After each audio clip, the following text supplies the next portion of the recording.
வணக்கம். நான் பிரேமா சுரேந்திரன். கதை சொல்லவா பகுதிக்கு உங்களை அன்போடு வரவேற்கிறேன். கதை பகுதிக்கு செல்வோமா?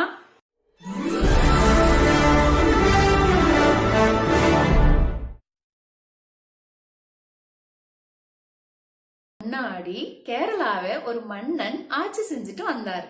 அவருக்கு ஒரு அழகான ஒரு இளவரசன் இருந்தாரு. மன்னன் தன்னோட மகனான இளவரசனுக்கு ஒரு அழகான அரண்மனையை கட்டணும்னு நினைக்கிறாரு. அதுக்கான ஏற்பாடுகளை மறுநாளே செய்யறாரு. கட்டட வேலை செய்யறவங்களை எல்லாம் கூப்பிடுறாரு. கூப்பிட்டு என்னோட மகனான இளவரசனுக்கு அழகான ஒரு அரண்மனை கட்டணும், அதுக்கான ஏற்பாடுகள் எல்லாமே செய்யுங்க, எல்லாமே அழகா இருக்கணும், எல்லாமே சூப்பரா இருக்கணும் அப்படின்னு சொல்றாரு. அதை கேட்ட உடனே கட்டட வேலை செய்யறவங்க எல்லாம் எங்களுக்கு தெரிந்த புதுமையான விஷயங்களை எல்லாமே அந்த அரண்மனையில நாங்க கொண்டு வருவோம் அரசே அப்படின்னு சொல்லிட்டு கட்டட வேலை தொடங்குறாங்க. கட்டட வேலையும் ரொம்ப அழகா முடிஞ்சிருது. மன்னன் போய் அந்த கட்டடத்தை எல்லாம் பாக்குறாரு. அரண்மனை ரொம்ப அழகா வளர்ந்துட்டு இருக்கிறது அவர் புரிஞ்சுக்கிறாரு. அடுத்ததா செய்ய வேண்டியது என்ன அப்படின்னா மர வேலைப்பாடுகள், மரத்தாலான கதவுகள், ஜன்னல்கள், அப்புறம் உட்கார் நாற்காலிகள் எல்லாம் வேணும் இல்லையா? அப்ப அது எல்லாம் செய்யறதுக்கான ஏற்பாடுகளை செய்யுங்க அப்படின்னு மன்னன் சொல்றாரு. மர வேலைப்பாடுல ரொம்ப சிறப்பு வாய்ந்தவர் என்ன சொல்றாரு அப்படின்னா, மன்னா, நம்ம ஊர்ல இருக்கிற மரங்கள் எல்லாமே ரொம்ப பழசா இருக்குது, அதெல்லாம் அந்த அளவுக்கு ஆரோக்கியமானதா இல்ல. அட்டப்பாடின்னு நம்ம நாட்டிலேயே ஒரு இடம் இருக்குது, அந்த இடத்துல பெரிய பெரிய மரங்கள் இருக்குது, ரொம்ப ஆரோக்கியமான மரங்கள். அந்த மரங்களை வச்சு இந்த அரண்மனைக்கு அழகான வேலைப்பாடுகள் எல்லாம் செஞ்சா இந்த அரண்மனை இன்னும் அழகா மாறிடும் அப்படின்னு சொல்றாரு. இதை கேட்டோன்னா அந்த மன்னனுக்கு ரொம்ப சந்தோஷமாயிருச்சு. என்னோட மகனுக்கு அட்டப்பாடியிலிருந்து கொண்டு வர்ற மரங்களால் ஆன வேலைப்பாடுகளை தான் நீங்க செய்யணும் அப்படின்னு சொல்லி என்ன செய்யறாரு அப்படின்னா, மறுநாளே அரசவையை கூட்டுறாரு. கூட்டி அதுல 50 பேர் சேர்ந்த ஒரு குழுவை உருவாக்குறாரு.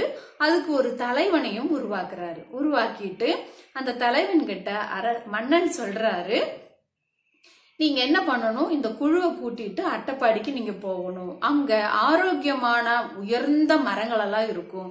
அந்த மரங்களை எல்லாம் என்ன பண்ணணும், நீங்க வெட்டி இங்க கொண்டு வரணும். அதை தான் என்னோட மகனுக்கு ஆனா அரண்மனையில மர வேலைப்பாடுகள் செய்யறதுக்கு நம்ம பயன்படுத்த போறோம் அப்படின்னு சொல்றாரு. சொன்ன அந்த குழுவோட தலைவரும், மன்னா, உங்கள் ஆசைப்படியே நாங்களே புறப்படுறோம் அப்படின்னு சொல்லி என்ன பண்றாங்க, நிறைய பெரிய பெரிய கயிறுகள் எடுத்துக்கிறாங்க, ரம்பத்தை எல்லாம் எடுத்துக்கிறாங்க. ரம்பம் மரம் அறுக்கிறதுக்கு, கயிறு அதை பிடிச்சி இழுக்கிறதுக்காக பயன்படணும் அப்படிங்கறதுக்காக அதை எடுத்துக்கிறாங்க. அது மட்டும் இல்லாம நிறைய யானைகளையும் கூட்டிக்கிறாங்க. எதுக்காக தெரியுமா யானைகளை எல்லாம் கூட்டிக்கிறாங்க? ஆமா, அந்த பெரிய பெரிய மரங்களை தூக்குறதுக்கு அந்த காலத்துல ஜேசிபி எல்லாம் கிடையாது. யானைகளை வச்சுதான் அந்த பெரிய பெரிய மரங்கள் எல்லாம் தூக்கிட்டு வர்றதுக்கு பயன்படுத்தி இருந்தாங்க. அதனால அவங்க பழக்கப்படுத்தி வச்சிருந்த யானைகளையும் கூட்டிட்டு புறப்பட்டாங்க. எங்க போறாங்க? அட்டப்பாடிக்கு போறாங்க. 50 பேர் கொண்ட குழு அட்டப்பாடிக்கு வந்துட்டாங்க.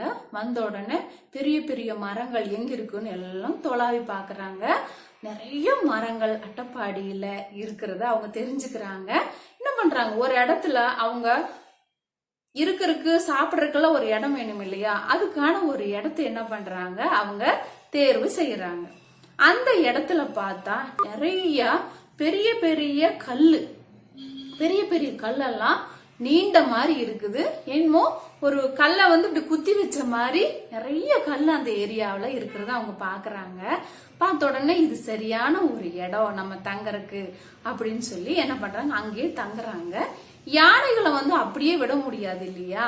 அப்ப என்ன பண்றாங்கன்னா, அந்த பெரிய பெரிய கல்லுல எல்லாம் கயிறு போட்டு கட்டி அதை அங்க நிறுத்திக்கிறாங்க. அவங்க கொண்டு வந்து யானைகளை எல்லாம். அப்புறம் என்ன பண்றாங்க, மறுநாள் மரம் அறுக்கிறதுக்கு போறாங்க. மரமெல்லாம் அறுக்கிறாங்க. யானைகள் என்ன பண்ணுது, அந்த பெரிய பெரிய மரங்களை எல்லாம் காட்டுக்குள்ள இருந்து எடுத்துட்டு வந்து இவங்க தங்கி இருக்கிற இடத்துல கொண்டு வந்து போடுது. அங்க இருந்து பெரிய பெரிய வண்டிகள் மூலமாக அந்த மரங்களை எல்லாம் என்ன பண்றாங்க, கொண்டு போறாங்க. மன்னன் ரொம்ப சந்தோஷப்படுறாரு. இப்படிப்பட்ட ஒரு அழகான ஆரோக்கியமான மரத்தை மன்னன் இதுவரைக்கும் பார்த்ததே இல்லை. அந்த மரங்களை வச்சு இளவரசனுக்கு அழகான வேலைப்பாடுடைய கதவுகள், நாற்காலிகள் எல்லாமே செய்யறாங்க. மன்னன் ரொம்ப சந்தோஷப்படுறான். இந்த 50 பேர் கொண்ட குழு வந்துச்சு இல்லையா, அவங்கெல்லாம் வந்து என்ன பண்ணாங்க, ஒரு இடத்துல தங்குனாங்க. அந்த இடத்துலயே பெரிய பெரிய கல்லுகள்லாம் இருந்துச்சு இல்லையா, அதுல எல்லாம் யானை கட்டி வச்சாங்க இல்லையா.